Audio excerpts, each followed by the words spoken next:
এই সময়টা কিন্তু আল্লাহ পাক আপনাকে আমানত দিয়েছেন। এই সময় থাকবে না, একদিন চলে যাবেন, মরে যাবেন। ইবাদত করতে মন চাইবে, আল্লাহকে সিজদা দেওয়ার কোনো সুযোগ থাকবে। তাহলে আমি যে কথাটা বুঝাইতে চাইলাম, নামাজ পড়লে গুনাহ হয় না গুনাহমুক্ত হওয়া যায়? তাহলে গুনাহমুক্ত যদি হতে চাই, আল্লাহর ইবাদত টোটাল কথা নামাজের বিকল্প আর কিছু হতে পারে। এবার আসেন, নামাজ পড়লে তিন নাম্বার যে লাভটা হবে সেটা হলো মানসিক প্রশান্তি লাভ করা যায়। মানসিক প্রশান্তি ভাই, কোটি টাকা থাকতে পারে, মনে শান্তি না থাকলে এই টাকার 4 পয়সার দাম নাই। কথা বলেন না কেন? বহু লোক আছে কোটি কোটি টাকার মালিক, ঘরের দাম নাই, ঘরের মধ্যে শান্তি নাই, ছেলে মেয়ের শান্তি নাই, ছেলে কথা শোনে না, মেয়ে কথা শোনে না, বউ আরেক দিকে চলে, মা একরকম বলে, আব্বা একরকম বলে, বোনে একরকম বলে, ভাই একরকম বলে। বোঝা গেল টাকা আছে অথচ তার দিলে শান্তি নাই। কথা বলেন। আল্লাহ বলছেন, গোলামেরা নামাজ পড়বা তো আমি আল্লাহ নিজে তোর কলবটারে প্রশান্ত দিল বানাইয়া দিই। এটা আমার কথা না আল্লাহর কথা? আল্লাহ পাক বলেন, আল্লাযীনা আমানু ওয়া তাতমাইন্নু কুলুবুহুম বিযিকরিল্লাহ আলা বিযিকরিল্লাহি তাতমাইন্নুল কুলুব। সুবহানাল্লাহ। আল্লাহ পাক বলেন, যারা ঈমান এনেছ তাদের অন্তরে আল্লাহ পাকের যখন স্মরণ করো, এই স্মরণের কারণে আমি রব্বুল আলামিন তোমার দিলটাকে শান্ত বানাইয়া দেই। আল্লাহর স্মরণেই মানুষের দিল শান্ত হতে পারে। আল্লাহর স্মরণ ব্যতীত মানুষের দিল শান্ত হওয়ার কোনো সম্ভাবনা। মানুষ বলে গান শুনলে মনটা শান্তি লাগে, কথা কয়, এরকম কথা বলে কিনা? আল্লাহ বলছেন, বান্দা গান শুনলে তোর অন্তর ঠান্ডা হয় না। আমি আল্লাহ বলছি, আমার স্মরণ করলে, আমাকে ডাকলে, আমাকে শ্রদ্ধা দিলে, আমার তিলাওয়াত করলে আমি আল্লাহ তোর দিলটা শান্তি করে দেই। তাহলে নামাজের দিল শান্তি হয়। বলে নামাজে কি হয়? দিল শান্তি হয়। ভাই, নামাজ যারা পড়ে, এক ওয়াক্ত নামাজ না পড়তে পারলে মনে হয় দুনিয়ার কি যেন হারিয়ে ফেলেছে, এমন একটা অবস্থা হয় কিনা? কেন? নামাজের প্রতি তার মহব্বত, নামাজের প্রতি তার ভালোবাসা 100% আছে বলেই একটা ওয়াক্ত নামাজ না পড়তে পারলে মনে হয় কলিজাটা ছিঁড়ে যায়। আল্লাহ বলছেন, গোলাম, দিল শান্তি করতে চাইলে কোনো মেডিসিনের প্রয়োজন নাই, দুনিয়ার কিছুই প্রয়োজন নাই, আমাকে সিজদা দাও, আমি আল্লাহ তোর দিলটারে শান্তি বানাইয়া দেব। দিল ভালো আছে তো দেহটা ভালো আছে, দিল ভালো নাই তো দেহটা ভালো নাই। কথা বলেন না কেন? দিল ভালো আছে তো পুরো দেহটা ভালো আছে, দিল ভালো নাই, এই দেহর কোনো দাম। তাহলে বলুন, 3 নাম্বার যারা নামাজ পড়ে তাদের দিল শান্তি করে দেখে, শান্তি করে দেখে। এবার আসেন 4 নাম্বার, যারা নামাজ পড়ে তাদের লাভটা কি? আল্লাহ পাক বলছেন, বিপদ থেকে আমি আল্লাহ তাদেরকে রক্ষা করি। বিপদ থেকে আল্লাহ রক্ষা করেন। প্রিয় ভাইরা, আপনি এমন বিপদে পড়েছেন, সামনে পিছনে ডানে বামে কেউ নাই, আল্লাহ বলছেন, গোলাম আমি আল্লাহ তোর সাথে আছি, আমি আল্লাহ আছি, কারণ তুই 5 বেলা আমারে সিজদা দিস। দুনিয়ার সব বিপদ করে গ্রাস করলো, আমি আল্লাহ যদি থাকি, সব বিপদকে আমি আল্লাহ দূরীভূত করার ক্ষমতা আল্লাহর আছে না নাই? আল্লাহ তাআলা সেই কথাই বললেন, ইয়া আইয়ুহাল্লাযীনা আমানু ইসতাঈনু বিস-সাবরি ওয়াস-সালাহ ইন্নাল্লাহা মা'আস-সাবিরিন। আল্লাহ পাক বলেন, হে মুমিনগণ, তোমরা ধৈর্য সালাতের মাধ্যমে আল্লাহর কাছে সাহায্য চাও।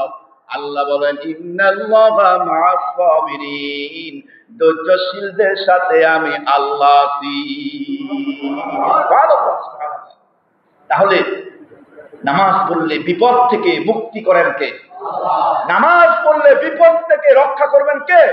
আল্লাহর ওয়াদা, ইন্নাল্লাহা মা'আস-সাবিরিন। বান্দা, ধৈর্য এবং সবরের মাধ্যমে আমার কাছে চাও, আমি আল্লাহ বললাম, আমি আল্লাহ বললাম। দুনিয়ার কোন নেতা, কত নেত্রী কত কথা বলে, কত ওয়াদা করে, কিন্তু ওয়াদার সাথে কথা বলার সাথে কোনো সম্পর্ক অনেক সময় থাকে না। কথা বলেন না?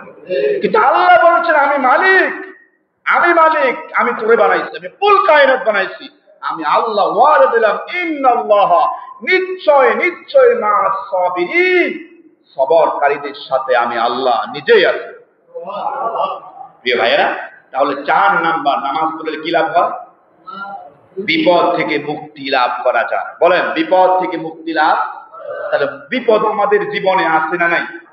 প্রত্যেকটা মানুষের জীবনে বিপদ আছে। বলেন, আছে না নাই? তবে একটা কথা মনে রাখবেন, ঈমান যত মজবুত হবে বিপদের পালা তত কঠিন হবে। কথা বলছেন? ঈমান যত মজবুত হবে পরীক্ষা তত বেশি হবে। ক্লাস 5 এর পরীক্ষার প্রশ্ন আর বিসিএস এর পরীক্ষার প্রশ্ন কি সমান? কথা বুঝাতে পারি নাই? সমান। তাহলে বোঝা গেল আপনার মানের উপর ডিফেন্স করে তার পরীক্ষা প্রশ্ন। ক্লাস 5 এর ছাত্র যে বিসিএস এর পরীক্ষার প্রশ্ন দেয়, লাভ হইব? আল্লাহ তাআলা বলেন আমি বান্দাকে পরীক্ষা করতে করতে এমন পর্যায়ে চলে যায়, বান্দা যখন বান্দার ঈমানটা কামেল পরিপূর্ণ হয়ে যায়, আমি আল্লাহ এমন পরীক্ষা করি কষ্টি পাথর দিয়ে যাচাই করে দেখি এটা আসলে সোনা না নকল। সুবহানাল্লাহ বলবেন না? আল্লাহ পাক ইব্রাহিম আলাইহিস সালামকে পরীক্ষা করছেন কিনা? আল্লাহ তাআলা মূসা আলাইহিস সালামকে পরীক্ষা করেছেন, আল্লাহ ইদ্রিস আলাইহিস সালামকে পরীক্ষা করেছেন, আল্লাহ মুহাম্মদুর রাসূলুল্লাহ সাল্লাল্লাহু আলাইহি ওয়াসাল্লামকে 1000 নয়, মুফাসসিরিন ইকরাম বলেন 3000 এর বেশি আল্লাহ তার নবী মুহাম্মদ সাল্লাল্লাহু আলাইহি ওয়াসাল্লামকে পরীক্ষা করেছেন। তাহলে ঈমান যত মজবুত পরীক্ষার পালা কম না বেশি?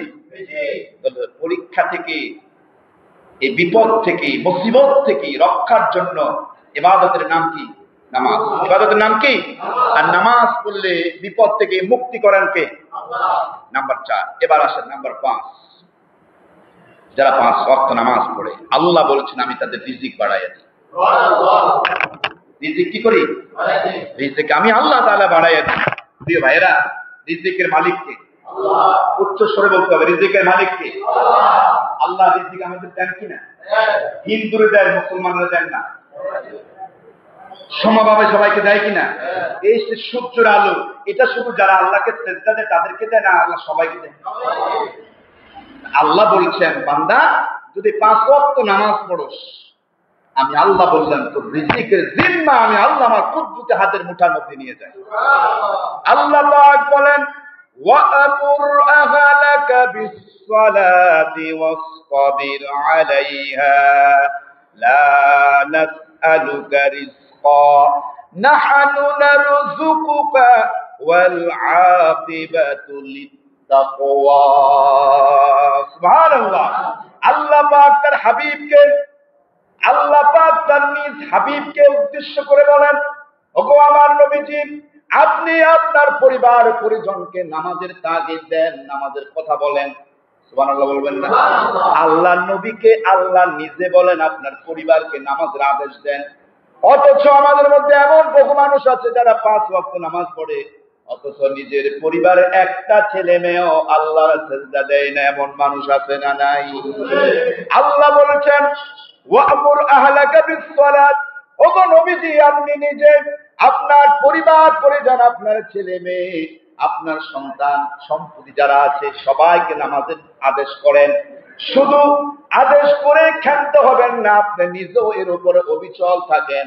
আমি আল্লাহ তাআলা আপনার কাছে রিজিক চাই না, আমি আল্লাহ আপনাকে রিজিক দিব। দুনিয়ার মানুষকে আল্লাহ তাআলা কি কথা বললেন, মেসেজ দিলেন যে রিজিক আমি আল্লাহ চাই না, রিজিক দিবেন কে? আল্লাহ। রিজিক দিবেন কে? আল্লাহ। তাহলে আমাদের রিজিকের জিম্মাদারি কার কাছে? আমরা যা খাই এটা আমাদের দেয় কে? আল্লাহ। আল্লাহ যদি না খাওয়ান, খাওয়ার কোনো ক্ষমতা আছে? প্লেট নিয়ে সামনে বসেছে, এরকম বহু নজির আছে, লোকমা নিয়েছে মুখে দিবে, সেকেন্ডও লাগবে না, আগে মুখে যাবে, এর আগেই দুনিয়া থেকে বিদায় হয়ে গেছে। রিজিকটা নাই এমন প্রমাণ আছে না নাই? তাহলে বুঝা গেল রিজিক খাওয়ার কে? আমাদেরকে দেন কে? আল্লাহ তাআলা বলছেন যদি 5 ওয়াক্ত নামাজ পড়ো, রিজিকের জিম্মা কার হাতে? রিজিক দিবেন কে? তুমি নামাজ পড়ো না, সারা দিন কাম লই ব্যস্ত, মনে করছো তোমার কামে তোমার রিজিক দিব না। বুঝা কথা? তুমি মনে করছো তোমার কর্মটা বেশি, কর্ম না করলে তুমি খাইবে কেমনে? আল্লাহ তো কর্ম ছাড়াও আমি খাওয়াবার ক্ষমতা আমি আল্লাহ রাখি। কথা বলেন না কেন? আমি তো কয়েক জুমার পূর্বে কথা বলছিলাম যে হযরত ঈসা আলাইহিস সালামের জামানার কথা। নবীজি হযরত ঈসা আলাইহিস সালাম রাস্তা দিয়ে যাচ্ছেন, বিশাল বড় পাথর, কি পাথর। এখন ঈসা আলাইহিস সালামের হাতে সবসময় একটা লাঠি রাখতেন। আল্লাহর ইশারায় তিনি ওই লাঠি দিয়া পাথরের মধ্যে আঘাত করলেন, পাথরটা টুকটুক হয়ে গেছে। মনে বলল, হুজুর লাঠি দিয়ে পাথরে আঘাত করলে কি ভাঙে? হ্যাঁ, আমিও জানি ভাঙে না, তবে আল্লাহর ইশারা ভাঙে কি ভাঙে না? আল্লাহ চাইলে হয় কি হয় না? এখন দুই টুকরা হয়ে গেছে। ঈসা আলাইহিস সালাম দেখেন একটা লোক, সুন্দর চেহারা, আল্লাহ তাসবিহ করতেছেন, তার সামনে জান্নাতি নাজ ও নিয়ামত, খাবার দাবার তার সামনে। সুবহানাল্লাহ বলবেন। ঈসা আলাইহিস সালাম বললেন, ভাই এই নাজ নিয়ামত পাথরের ভিতরে তুমি পাইলেন? তিনি বললেন, আমার মালিক একদিন নয়, 2 দিন নয়, 700 বছর পর্যন্ত এই পাথরের ভিতরে আমার রিজিকের বন্দোবস্ত করে। তাহলে কর্ম ছাড়াও আল্লাহ খাওয়াইতে পারে কি পারে না? আল্লাহ বলছেন, বান্দা কর্ম তো করবা, ঠিক আছে। আল্লাহ এখানে বললেন, ওয়ামুর আহলাকা বিসসালাত, ওগো নবীজি আপনি আপনার পরিবার পরিজনদেরকে নামাজের দিকে আহ্বান করেন, ডাকান, নির্দেশ দেন এবং নিজেও নামাজের উপর অবিচল থাকেন। আমি আল্লাহ আপনাকে যে রিজিক চাই না, আমি আল্লাহ আপনাকে রিজিক দিব। সুবহানাল্লাহ। নামাজ পড়লে রিজিক কমে না বাড়ে? জোরে বললেন না। নামাজ পড়লে রিজিক কমে না বাড়ে? নামাজ পড়া দরকার আছে কিনা? নাম্বার 5 গেল, এবার আসেন নাম্বার 6। নামাজ পড়লে লাভ। নাম্বার 6, নামাজ পড়লে শয়তানের প্রভাব থেকে আল্লাহ তাকে মুক্ত করে। শয়তান আছে না নাই? হুজুরের পিছনে কোনো শয়তান নাই, আরো বেশি আছে। মানুষ যত ভালো দেখবেন তার পিছনে শয়তানের ডিউটি বেশি।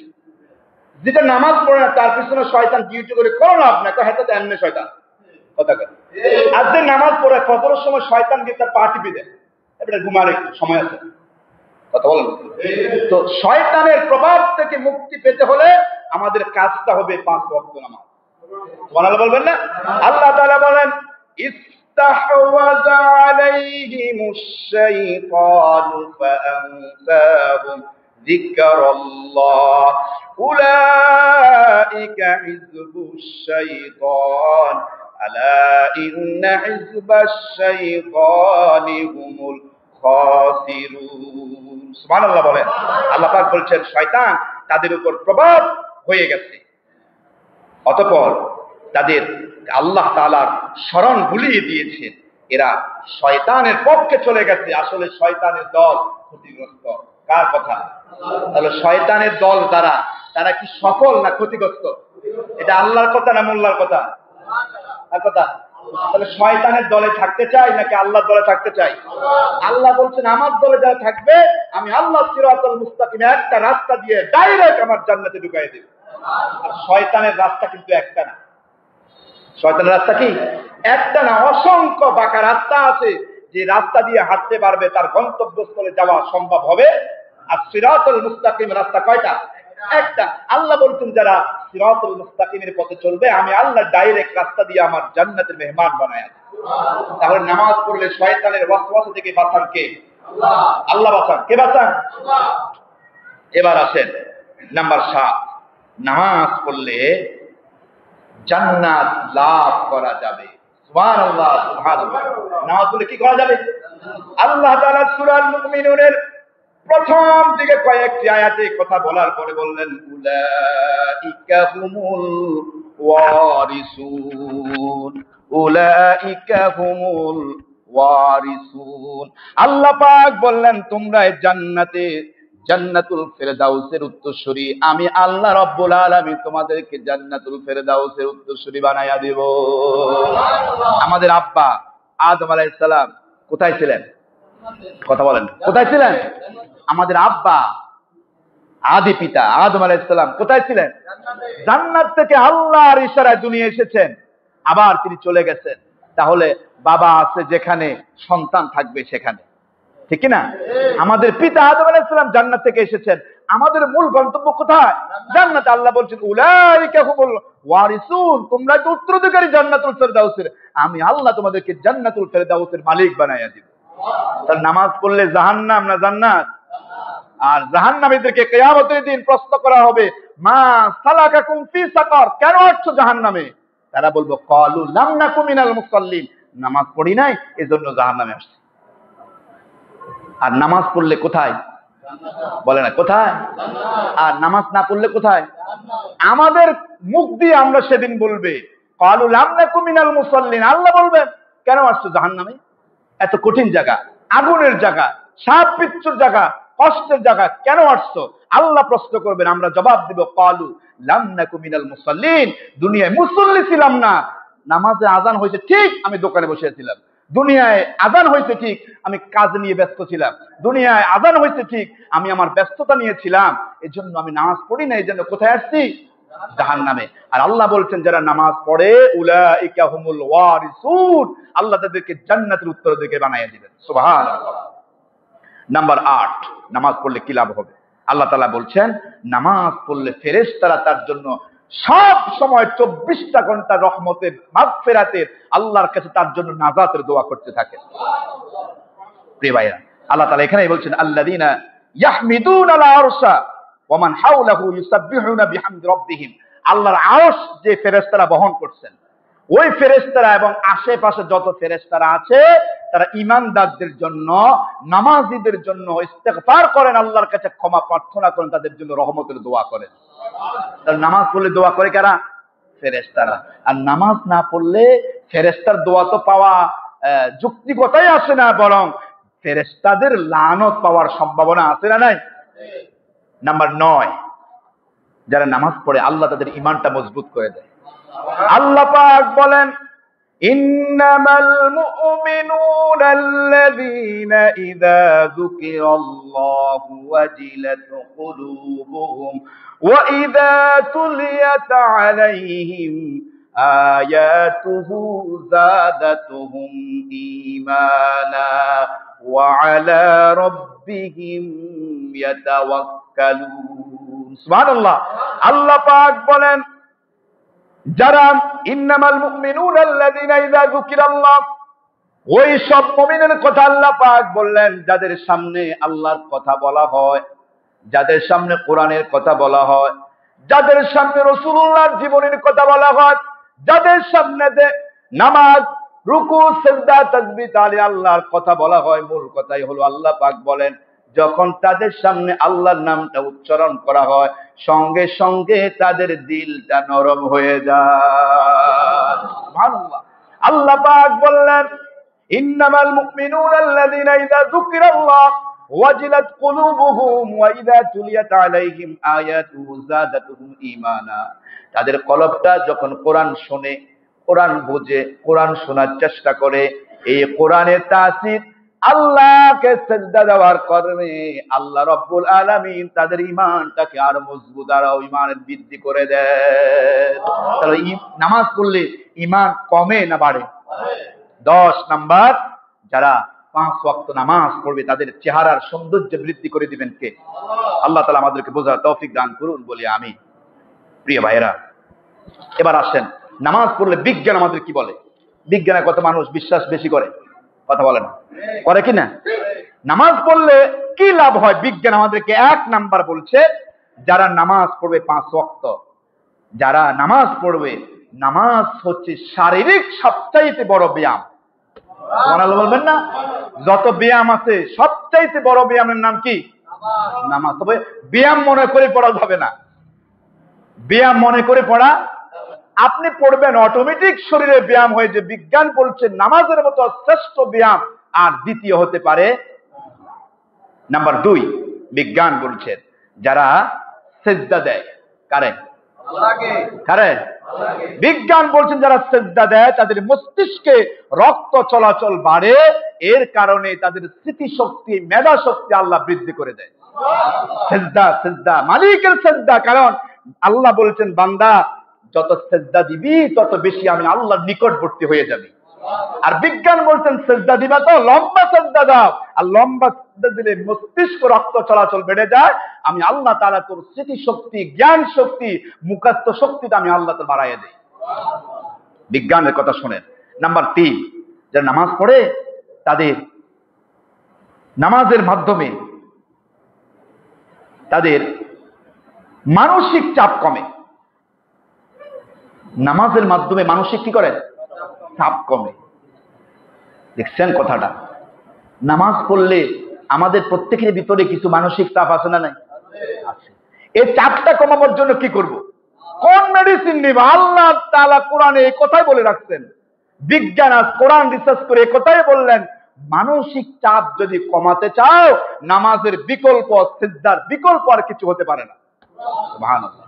নাম্বার 4, নিয়মিত নামাজ পড়লে হৃদরোগের ঝুঁকি কমে। হার্ট স্ট্রোক করে মানুষ মারা যায়, যায় কিনা? বিজ্ঞান বলছেন নিয়মিত 5 ওয়াক্ত পড়ো, হৃদরোগ, হার্ট রোগের ঝুঁকি কমবে, হার্ট স্ট্রোক করে তুমি মরবা না। তাহলে নামাজ পড়া দরকার আমাদের, আছে না নাই? নাম্বার 5, নামাজ শরীরের অঙ্গ প্রত্যঙ্গকে সক্রিয় রাখে। সুবহানাল্লাহ বলবেন না? নামাজ শরীরের অঙ্গ প্রত্যঙ্গ সক্রিয় রাখে। আপনি দাঁড়াইছেন, এভাবে দিচ্ছেন, তারপর রুকুতে গেছেন, উঠাইছেন, সেজদায় গেছেন, অনেক লম্বা সময় সেজদায় ছিলেন। যে মূল কথা, নামাজটার মাধ্যমে আল্লাহ বলছেন যে তোমার শরীরের যে অবস্থানটা আছে এটা আমি আল্লাহ সক্রিয় রাখি। আর বিজ্ঞান আজ যাচাই বাছাই করে এই কথা বলতেই বাধ্য যে বান্দা, তোর নামাজটা এমন একটা ইবাদত, তোর দুনিয়ার কল্যাণ আছে, এটার মধ্যে আখিরাতের মুক্তি আছে। সুবহানাল্লাহ। নাম্বার 6, নামাজ যারা রীতিমতো পড়বে তাদের হজম শক্তি বৃদ্ধি হবে।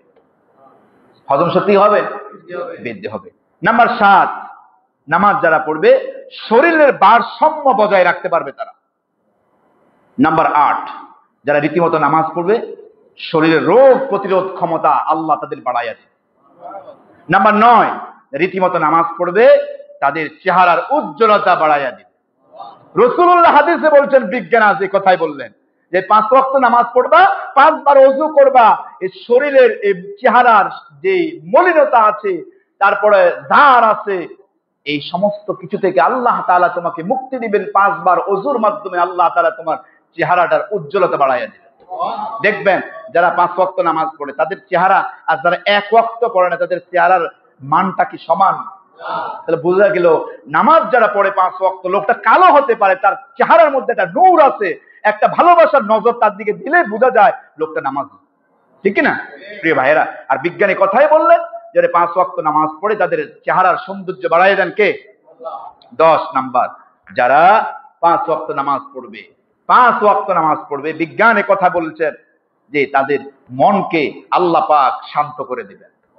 সুবহানাল্লাহ। প্রিয় ভাইয়েরা, সময় স্বল্পতার কারণে আমরা সামনে যেতে পারলাম না। যতটুকু বললাম সবকিছুর উপকারিতা আছে না নাই? তাহলে আমাদের নামাজ পড়া দরকার আছে কিনা? আমি এক সপ্তাহ আলোচনায় নামাজটা শেষ করতে পারতাম, কিন্তু আজকে আরো 10টা পয়েন্ট আমার কাছে আছে, বললে সময় অনেকটা দেরি হয়ে যাবে, আর বলবো না। আমি নামাজের ব্যাপারে আরো কিছু তথ্য আপনাদেরকে দিতে চাই। প্রিয় ভাইয়েরা, মসজিদ সুন্দর করলাম, মসজিদ কিছুদিন পরে ইনশাআল্লাহ এসিরও ব্যবস্থা হবে। যথেষ্ট সুন্দর মসজিদটা, ভালো মানে টাইলস লাগানো আছে, ভালো দরজা আছে, জানালা আছে, তারপরে ফ্যান আছে, আইপিএস এর ব্যবস্থা আছে, ভালো ইমামও আছে মনে করেন, কিন্তু মুসল্লি নাই। এই মসজিদে লক্ষ কোটি টাকা খরচ করার কোনো লাভ আছে? প্রিয় ভাইয়েরা, তাহলে মসজিদের রূহ যেটা সেটা হলো মুসল্লি। কথা বলেন না? মসজিদের রূহ যেটা সেটার নাম কি? মুসল্লি। যেই মসজিদের রূহ মানে আছে, মুসল্লি আছে, মসজিদে তাজা আছে, জিন্দা আছে। যে মসজিদ টাইলস করা, মোজাইক করা, তারপরে আইপিএস আছে, তারপরে আপনার এসি আছে, অথচ মুসল্লি নাই। আমি আমার অবস্থায় বলি যে মসজিদটা রূহ না, এটা মরা মসজিদ। আর জিন্দা মসজিদ যেগুলো, সেগুলো হলো আযান দেওয়ার সাথে যে মসজিদ ভরপুর হয়ে যায়, পরিপূর্ণ হয়ে যায়, মানুষগুলোর ভিতরে নামাজের মহব্বত সৃষ্টি হয়ে যায়। আযানটা দিলে মানুষ দোকানে বসে থাকে না, রাস্তাঘাটে থাকে না, আযান শুনে মসজিদ চলে আসে, বোঝা গেল ওই মসজিদটা জিন্দা না মরা। আমি বলতে চাই, আমরা কি মসজিদটাকে মরা রাখতে চাই না জিন্দা রাখতে চাই? আর জিন্দা রাখতে হলে আমাদেরকে প্রথম কাজ যেটা করতে হবে, দুনিয়ার সব কাজ আমি করব, আমার ব্যস্ততা থাকবে, আমার পারিবারিক কাজ থাকবে, আমার সামাজিক কাজ থাকবে, আমার রাষ্ট্রীয় কাজ থাকবে, আমার দল থাকবে, আমার তারপরে মিছিল থাকবে, মিটিং থাকবে, আমার সব চলবে, কিন্তু আমার আল্লাহর কুদরতি কদমে সিজদা দেওয়া 5 বেলা যে হাজিরা সেটাও চলবে। কথা বলেন না কেন? তাহলে 5 বেলা হাজিরা দিতে আমরা চাই কিনা? আল্লাহ পাক তোমার কাছে আমরা দোয়া করি, আমরা যারা এখনো 5 ওয়াক্ত নামাজ দৈনন্দিন রীতিমতো আদায় করতে পারছি না, আল্লাহ আমাদের দুর্বলতা আছে, অক্ষমতা আছে, আল্লাহ তোমার কাছে সাহায্য চাই, আমাদের সবাইকে 5 ওয়াক্ত নামাজি বানাইয়া দেন। বলেন আমিন। হাযা মা ইনদি ওয়াল ইলমু ইনদাল্লাহ আলাইহি তাওয়াক্কাল।